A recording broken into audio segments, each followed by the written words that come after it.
You can only ever meet somebody as deeply as they have met themselves.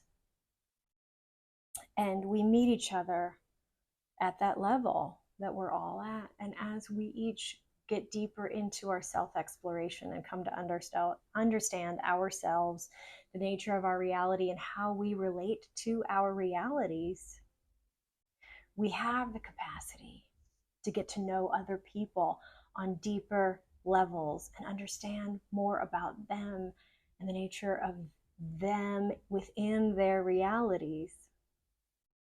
That it's counterintuitive, but our ability to be close to anybody else is entirely dependent on our ability to be intimate with ourselves. Intimacy, as Brene Brown says, is the birthplace of connection. And it's easy for us to think about that when we're talking about relationships with other people. But intimacy is the birthplace of connection with yourself. I have often heard intimacy described as into me see. You want somebody to look into you and see who it is that you are. And the only way for them to do that is if you know who you are and you can introduce them to those parts of you.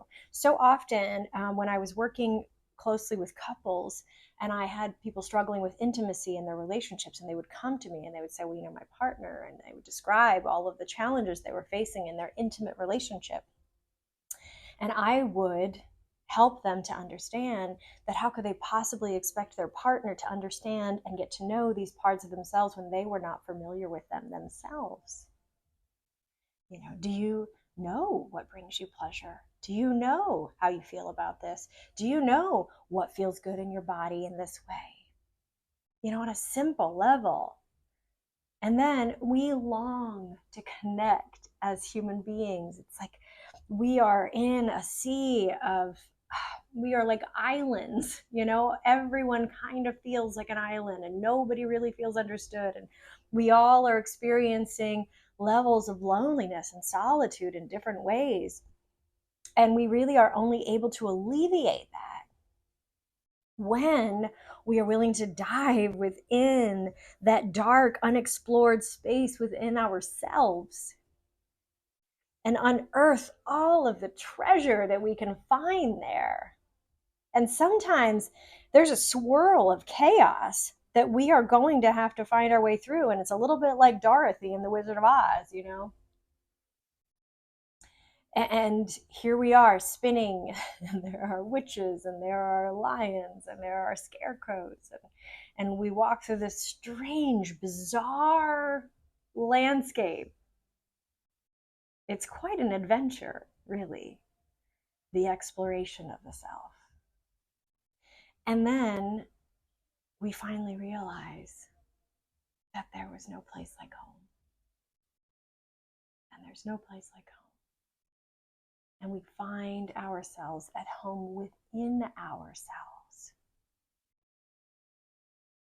And then we realize that we had everything that we needed all along, and that those relationships were there just waiting for us to connect with them. And then as we are courageously willing to vulnerably bring these parts of ourselves up and say, hey, here's me. Would you like to meet this? And I know that's scary. I know it's scary because when we were young and when you had so many experiences, you learned early on probably that those parts of you were not welcome. Debbie Ford wrote this book called The Dark Side of the Light Chasers. And in this book, she describes how it's almost as if we are all mansions with hundreds of rooms when we're born, when we arrive. And then as we grow up, you know, we get different messages as we're growing up. Oh, you should close that door. You know, oh, you shouldn't go in there. We don't really like. And then by the time we grow up, by the time we are developed, most of us are living within just a few rooms of this spacious house that is us. And we talk a lot about shadow work. We talk a lot about this idea of going into these places. And basically, she describes it as like you're going into all of these rooms and you're opening the door and saying, well, what's in here? Gotta open the windows. It needs to be aired out. And exploring all those spaces and coming to see how we actually feel about them. Welcoming them all back in. A friend of mine, Ruthie Lindsay, who's written a beautiful memoir about her journey of healing. And I heard her say when she was speaking, everybody gets a seat at my table. In her beautiful Southern accent. And everybody gets a seat at the table. All of the rooms in this house, they can't be excised from the house. They belong, and they have to be welcomed back into the entirety of it. And how we inhabit those rooms in that space, well, that's up to us. And then you could have a housewarming, and bring everybody in.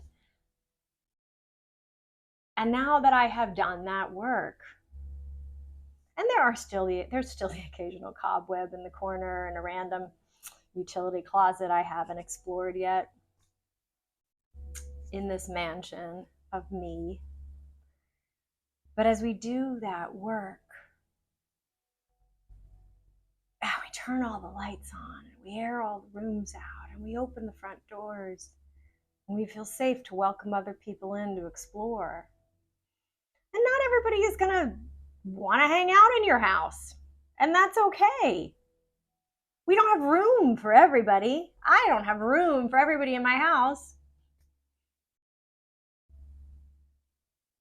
But when I have people who enjoy being here and I enjoy being with them in the space, well, we all just feel less alone.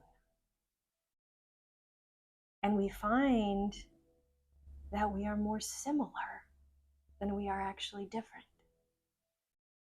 And in this way, we come back into connection, which I believe is the key to healing the world.